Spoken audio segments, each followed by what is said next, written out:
Hi, Lewis. What's up, Eva?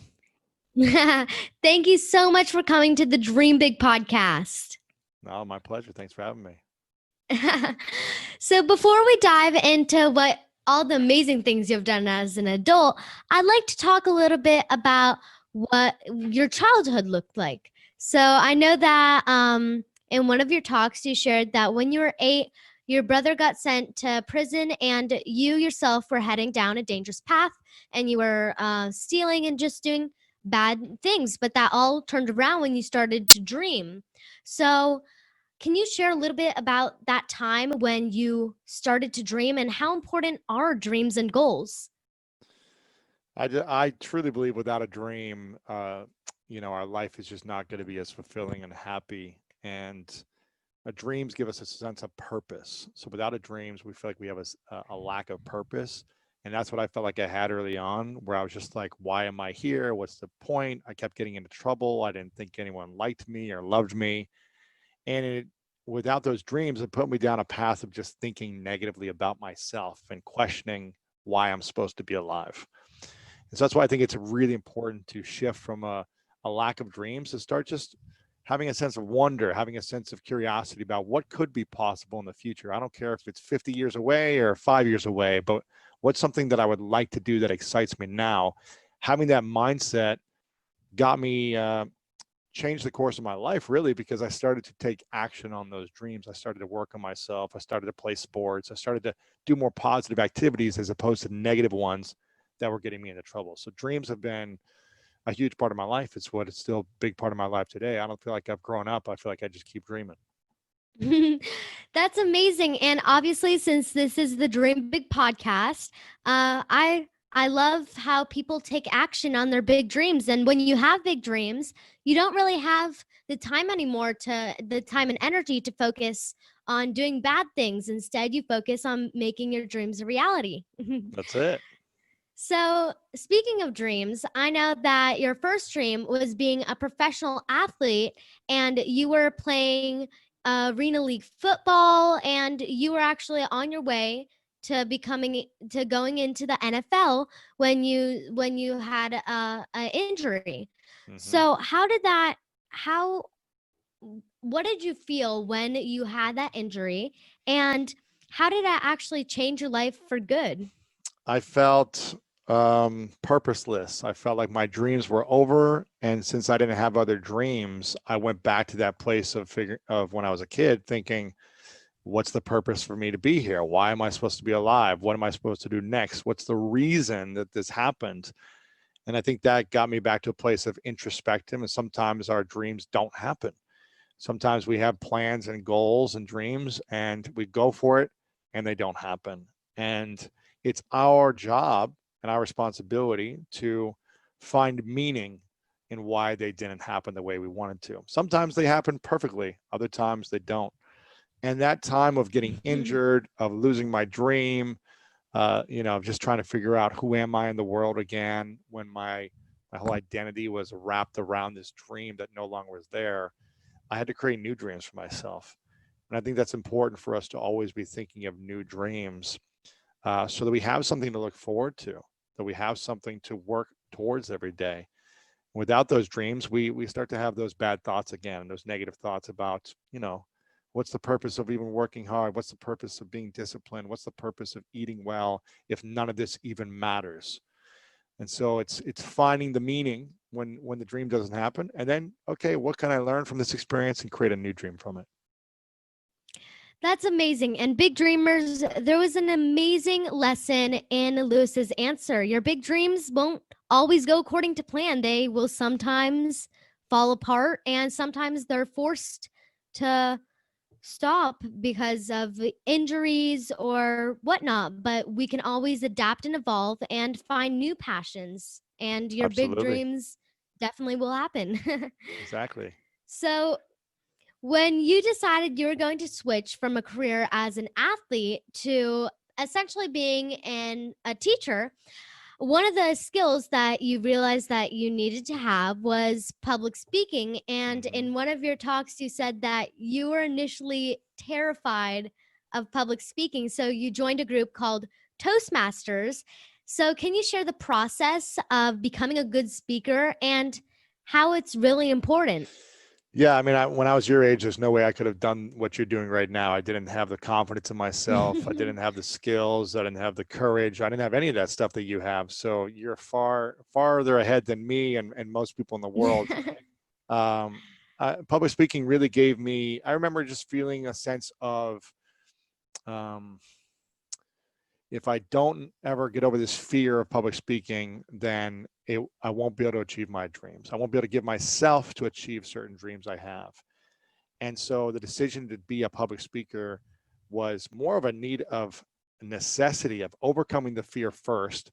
And I didn't ever think I would be any good as a speaker. I just said, I don't want to be afraid to speak in person or in public in a group of people. And so I sent out and joined Toastmasters. And I went every single week for a year and I practiced a live speech in front of a group of about 15 people every single week. And I would study it and I would research it and I would practice it. And I was horrible. I felt humiliated a lot. I felt like I wasn't good enough. I felt like people were laughing at me. But the act of me constantly showing up and practicing to overcome my fear, eventually I became a better speaker. And with being better gave me confidence. And that confidence didn't only support me in public speaking, but it supported me in other areas of my life as well. And that's why I think it's always important for us that on our journey towards our dreams, we will have fears that we need to overcome. And the earlier you can overcome your fears, the easier the path will be to achieving big dreams. What an inspirational story, Lewis. And you're right. You really need to push yourself outside of your comfort zone to achieve your dreams. Like I remember when I was little, when I was up till when I started the podcast when I was 7, I was terrified of speaking like at all. I would go to a restaurant and not want to order any food because I would be too scared to talk to the waiter. But then I started the podcast and I started doing it with my mom, and then I did it by myself, and then I audio only at those times, and then now I'm doing them video, and I also went on stages now, and now I can speak on stages at Nike headquarters in front of 4,000 people, and just speaking, confident speaking has really helped me. And Mm-hmm. it's baby steps, but you need to get started somewhere, right? Absolutely. So when you were, yeah, when you were younger, people tried to define you as an athlete, but you had so many interests. You were in a musical, you knew how to salsa dance, you didn't drink alcohol. Can you share the importance of not letting other people define who you are? I feel like one of my dreams was actually to never be in a box. And I think as I grew up, I was, again, a tall looking athlete. And usually, with the size you are, the skin color you are, the activities you play, music, math, sports, people start to define you as this thing. He is an athlete, and which means he is not smart, or he's not good at anything else. He's only good at this one thing. Or she is a math student, which means she's, smart, but she's not athletic. We put people in boxes. And I think as a child, I just never wanted to be in a box. And that was one of my dreams, was to always do the opposite of what people would assume I would do. Just more maybe for fun, just to challenge people, to make people be like, oh, wow, that's interesting. I didn't know you could sing. I didn't know you could play music, the guitar. I didn't know that you could salsa dance or be in a musical. I did tap dancing classes when I was in high school. I constantly just tried to do things that would make people think differently about me. And I was also curious about it. So that was one of the reasons why I decided to do those things. I just never wanted to be in a box. And I think the importance of that, it gives you a range of skills as opposed to just focusing on one thing all the time. Having a range of things that you're interested in makes you a more interesting person. I also realized that I could connect with other people in a much better way. Because I did a musical, I could talk to people who've done musicals. Because I tried salsa dancing, I can connect with an entire culture that likes the salsa dance. And so it also allows you to have more empathy and compassion for other human beings. Yeah, I mean, there's so much to be passionate about. Like I myself, I most people don't know how to unicycle, so I decided I'm going to Wow, learn how to ride a unicycle. that's And then cool. I love animals and I love doing the podcasts, but I really love, I mean, yeah, I have I have chickens in my area, which Wow, I was even surprised at that. And then I'm trying to get a duck now. So a duck. so I love honestly, that. just being passionate about so many things, yeah. I watched Yeah, a being passionate video. about so many things is amazing. Yeah, I watched a video the other day on ESPN about a woman named the Red Panda, who is I guess it's a unicycle. She does the unicycle for NBA halftime shows, and Wow. she's created an entire career for 30 years around doing the unicycle and some other tricks that she does on a That's unicycle. So crazy. your mom and you should YouTube the Red Panda NBA and watch this video. It's really inspiring. Oh, that's so cool. Yeah, we'll definitely do that. That sounds really cool. But yeah, there's so many things to be passionate about that so many people can be passionate. So, I heard you say in an interview that you make it your mission in your life to do as much as you possibly can for other people. And here's the key, without expecting anything in return. Mhm. So, why is it important not to expect anything in return from people? When you have expectations, you're not doing it out of generosity. You're not giving out of generosity and wanting to see others succeed or improve or achieve their dreams. You're doing it with the expectation that they'll do something similar value or similar amount of work for you. And there's a time and a place where in business potentially or in your career, you might say, hey, I'm going to do this thing for you. Can you help me with this thing? And I think there's Yeah. other times where I've seen over the last 12 years of working in my business and career that the more I give without expecting anything in return, it typically works out where it comes back to me, either from them or from someone else. And I think there's people that will take advantage of you and never want to give anything in return. And you may not want to give as much energy to those people, but the key is to find people in your life that want to help you, you want to help them, and you're not keeping score of who's doing more effort. Yeah, that's so powerful. And big dreamers, I can tell you from personal experience that this works. The reason why I'm talking to Lewis right now, and last week I interviewed Mark Cuban, is because my whole goal is getting your guys' voice to our big dreamers to share your wisdom and let you impact more lives. And I love seeing my big dreamers just keep on growing and growing and also get overcome their public speaking and Mm-hmm. seeing really them watching them grow. So I heard that you were on Ellen DeGeneres' show 2 times, and I heard you say that being on Ellen's show had been a long time dream of yours that you would always visualize. I was hoping you could touch on 2 things: the power of visualization, and 2, the power of the need for patience. Mm. When did you start visualizing being on Ellen's show, and how long did it take for that to happen? I think I started visualizing around 2008, 2009, when I was injured, sleeping on my sister's couch. After my dream ended of playing football, I got injured and was on my sister's couch for about a year and a half while I was trying to recover, heal, figure out what my next step would be in life, figure out my new dreams. And I would watch her show and see all these big celebrities dancing with her before they came on. And I just thought, wouldn't it be interesting one day if I was doing something in my life where Ellen would want me to come on her show? And that idea was planted in my mind. That visual idea of me being on her show, me being interviewed by her, uh, was planted. And I remember just thinking, okay, this isn't going to be something I work towards every day. It's like I need to get on Ellen because I think that sometimes will push you away from it. But I just said I'm going to go work on being valuable in the world. I want to go do something I love, do something I'm really good at, I'm going to do it with a lot of passion, with the desire to helping as many people as possible. I didn't know what that was yet, so I needed to discover it. It took a few years to really figure that out.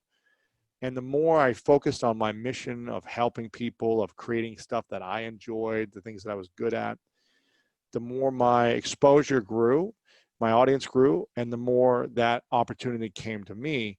And yeah, so I think it took about, I don't know, 7, 8 years for it to happen. Wow.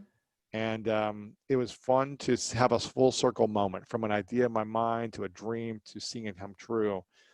And I think those moments are important for us to visualize something we want and to see it come to fruition. It's not always going to happen. It might take a lot longer than we want, but the more we visualize it and more we see things come true in our life, the more we start to see the power of how we can manifest our dreams, how we can make our dreams happen, how they can happen faster. So visualization is something for me that I do all the time, just because I think we need to see and experience it in our mind first before it actually comes true. Because if it comes true without ever seeing it before, then sometimes we become nervous. We have this, we weren't expecting it, and we don't expect something. Sometimes it flusters us. So I just like to be as mentally prepared as possible.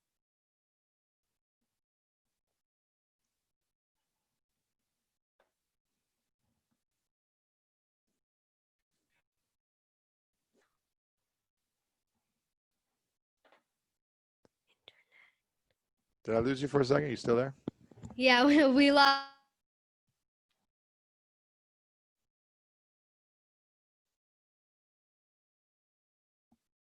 Want things to happen immediately, and they lose their patience, but you need to fall in love with the journey just as much as you fall in love with the dream, and you definitely will get there.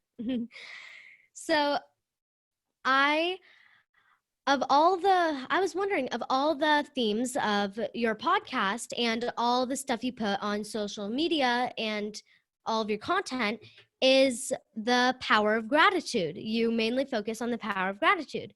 So can you share why gratitude is such a powerful emotion and how it's changed your life to practice gratitude daily? Yeah, I just feel like gratitude gives us a sense of peace. It gives us a sense of love, of perspective of our life for where we're at right now. And I feel like it's very hard to make your dreams come true without being grateful for what you already have. Typically, when we want something more, something bigger, something grander in our mind, if we're not grateful for the little bit we have right now, then usually big things won't happen for us or to us. And so that's why I wake up every morning with a sense of deep gratitude for where I'm at right now, because I don't need anything else. I can be happy with where I'm at. Now, I want to achieve more. I want to dream bigger. I want to make these things happen. But I think the idea of gratitude makes me grounded. It makes me feel appreciative. And that energy of appreciation, perspective, just allows me to bring in more good things. So it's a way of thinking, it's a way of life, and it brings me a sense of peace, because if we're not grateful for what we have now, it'll never be enough when we have more later, because we're going to say, okay, I achieved this, but it's not enough. I'm not grateful. It isn't the way I wanted it to be. And we're going to always have that sense of a lack of gratitude. So yeah, it's something I do every morning. It's something I do every night. I try to do it with all my team members throughout the day. It's just a daily practice.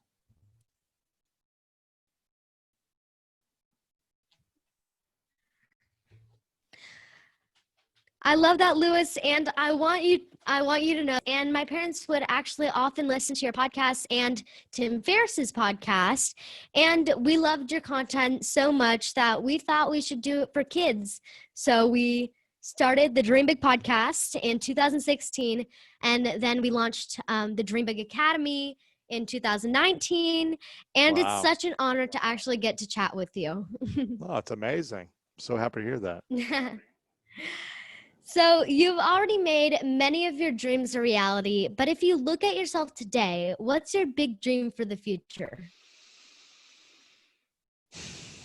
My mission's always been to impact 100 million people a week, to help them improve their life, and help them improve some area of their life they feel like they might be struggling with, the challenge with, whether it be in their relationship with themselves, the relationship with others, their physical health, their mental health, their financial health.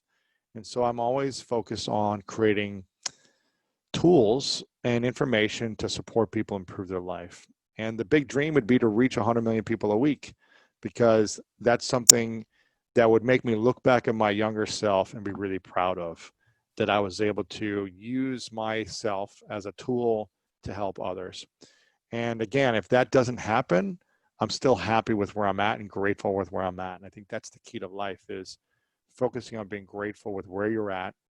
And of course, having bigger dreams and going after those dreams, but knowing that it's not always going to happen the way you want it and being okay with that as well. So that's my current dream. I've got a lot of other projects that I'm working on, but that's the main mission and dream. That's wonderful. And for our very last question, I was wondering, where can our audience find out more about you? Yeah, they can say hi to me over on TikTok at Lewis, or over on social media anywhere, Lewis Howes. Well, thank you so much for coming on to the Dream Big podcast. I appreciate it, Ava. Thank you so much. Bye.